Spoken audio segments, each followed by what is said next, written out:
what the census was meant for. Go back and look at what the census was meant for.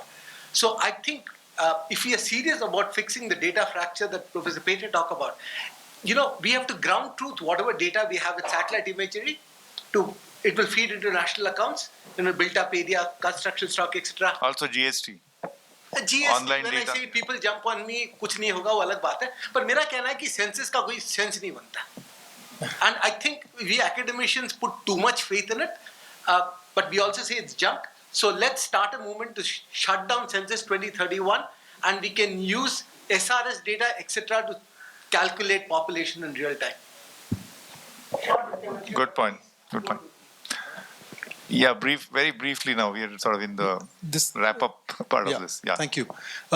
Just responding to Shubhasish's point about specific problem statements, and Professor Pate also said, how much does the migrant really contribute?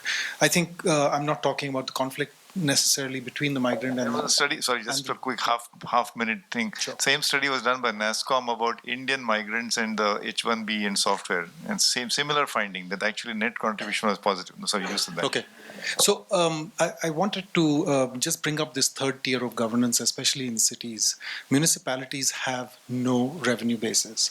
And it may be that what contributes to it is this sort of conundrum, as well as the conflict between the resident indigent population and the migrant.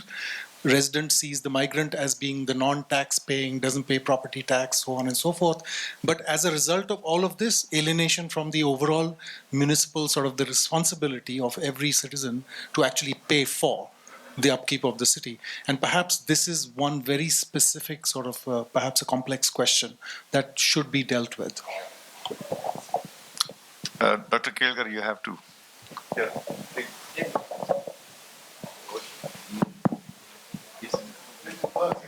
It works. It is a better one. More sense comes out of this. It is sophisticated. No, I want to make 2 or 3 points and then a suggestion.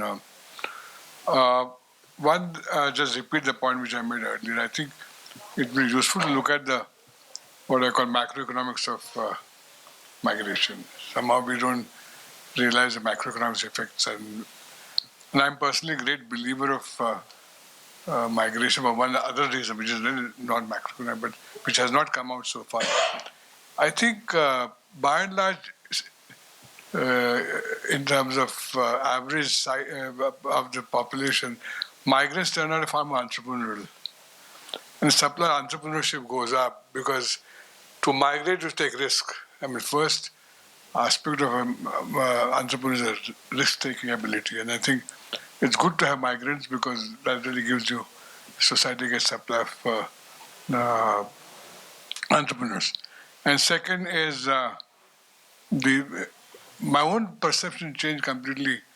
I was like what Professor Rajan said, earlier, I had the same feeling about migrants, and there's a beautiful book I read more than 10 years ago called Shadow Cities, and it's written by sociologists. I don't recall the author of the book, but I've able to remember it because he's an encyclopedia when it comes to names. But that book really opened Dipankar, my view on role of migrants in a society, and that came out. He's looked at favelas, and he looked at Dharavi, it looked at many other things, and showed easily supplies of tremendous entrepreneurship and continuous upgradation of skills. And so I would urge people to read that book. It's at least changed my mind about important role played by migration. One researchable area which was not, you probably missed it when not here, was made by Professor Parshikar, which is an interaction between political elites and migrants.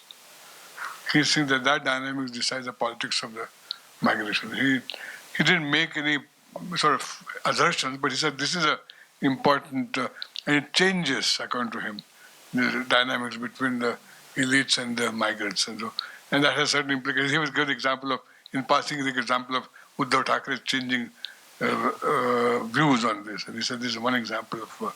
So one, I think it requires the political aspects of migration. One other link to entrepreneurship, other point I want to make about migration is I want to check with Dipankar with the name because I've forgotten the name of the author. But again, there's another beautiful book by Professor Florida called The Creative Class. And he talks about the values created by, in the urban settings, by the diversity, which and increase the good value and the richness of. It's a lot of positive externalities for not just for the city but the entire area. And I think migration promotes, in my view, the possibility of having a larger supply of stock of creative class. So I think in that sense, migration is good, both for the creativity, for sheer in terms of entrepreneurship, creating value, etc. So I think one should look at these aspects of the migration. Lastly, because you're going with the mics, I'll propose a concrete proposal. This is a series of seminars we do every year with our 4 think tanks come together. First one was last year, was on employment. This year we are doing it on migration. So next year I would suggest, because we try to select the area which is sort of great interest, not just to ourselves as scholars, but also for, inshallah, for the policymakers. And one area I want to propose is something around women at work. I mean, whole issue of, because I was absolutely surprised and dismayed that today the female participation in labor in India is lower than Saudi Arabia. Now this is not kind of country I want to compete with that metric. And various reasons for this, and I really don't understand. I have a feeling that women's safety is probably an important variable, and that really speaks volumes about current state of affairs sensitivity and policy in this country. So I would suggest, if it's okay, that next conference, we have 1 year is there, and I'm always trying to persuade some of our scholars around here to take some responsibility, and I don't want to embarrass her because she has not made up final mind, but there is interest in this. So I suggest we take this issue for next year's conference, because one advantage of this conference is, thanks to Subhashish, it gets sort of salience in both intellectual, because it is published in the best online journal in India, but it also gets salience in policy debates. So in both ways, scholars get interested through this forum, and through also hopefully will change the policies also. So this is what I thought I'll also propose for our colleagues' consideration. They don't want to give immediate reaction now, but I want to leave this thought with them. Thank you. Thank you. So I think we are almost about to wrap up now, but I should give the speakers maybe just a couple of minutes each to any response or any comment. Yeah, just one quick response. I had said that there is something I want to keep for myself, but I want to say it, right? Because I really think it has been bugging me for a long time.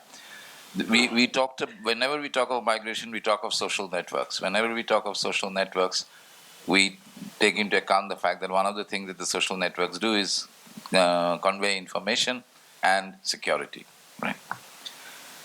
Now, with the advent of social media, right, networks get formed after information, because through the social media you collect some information, you find out something, you set up, you start interacting, and maybe slowly you form a network.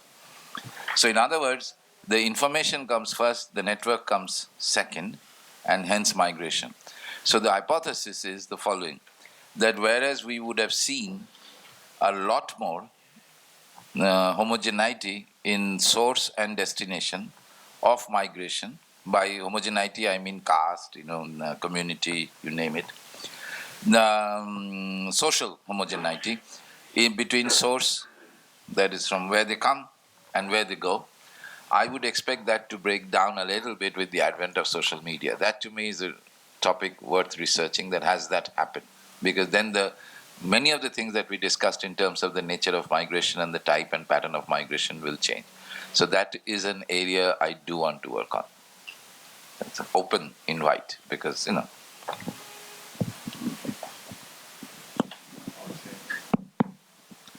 Okay, so now you can please fold your food trays and tighten your seat belts. We are about to land, and I'm happy to announce that we may land before time. But so let me use just 1 minute. So great discussion. I think this is a hot potato, at least in the current times. We have the the Citizens Amendment Bill. We have the immigrant or migrant instigated elections and Brexit, and we have Sons of the Soil policy. It was his vision, his foresight that this is going to happen. So it's definitely a hot potato all around the world, not just in India. And of course, one of the mega trend of our time is urbanization. And these three things that you linked: employment, migration, and women. In fact, I see some interlinkage as well. So I'd like to close by remembering a quip which in America it used to happen. That so this guy asked, "Hey, where are you from?" Mississippi. That's a great place to be from. So anyway, on that note, thank you to the speakers and thanks for participation. Please give them a warm applause. Thank you. Hello. I think a minute I'll use. There are still 5 to go before it's 5:30. And that's just to say on behalf of PIC and each of the co-organizers, that's Gokhale Institute, that's Mumbai School of Economics and Public Policy, and that's India Development Foundation.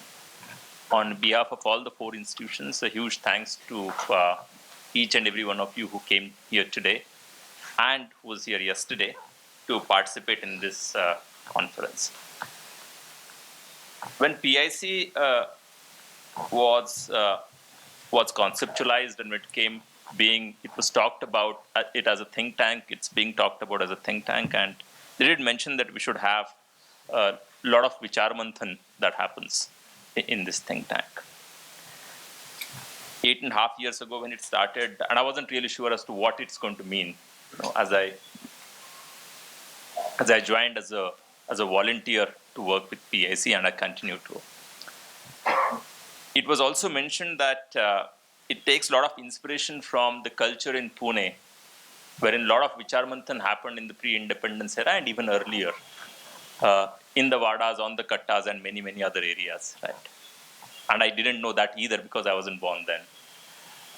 But when you attend sessions like these, the one we did last year in the same room on employment, one we did on national security in the same hotel upstairs, one we did on social innovation, or we've been doing for the last 7 years in Yashoda, and there are many, many of these that we continue to do.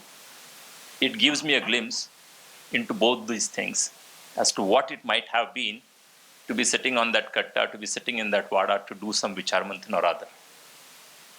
It also gives a glimpse into what it would mean to have a think tank, to have a Vichar Manthan Kendra. Right? So it's been wonderful. There'll be many of these that we would want to do, and none of these, most of these, let's put it this way, have happened in collaboration, in association with like-minded institutions, and hence these institutions today. Before we conclude, once again, thanks a ton to all of you. Huge thanks to my friend and colleague Hitendra and colleagues from PIC. There is Mayur, Anu here. There is Amresh and Tejas. And there are a couple other colleagues also out here and in the office who kind of made it all happen. A round of applause for all of them. Last but not the least, if there is anything to be dealt in terms of logistics, there is Amresh and Tejas out there, both in terms of your travel to airport, as well as any other things related to accounts. They'll sort out both of that. Thank you once again, and have a safe journey. Thank you. Thank you. Bye-bye.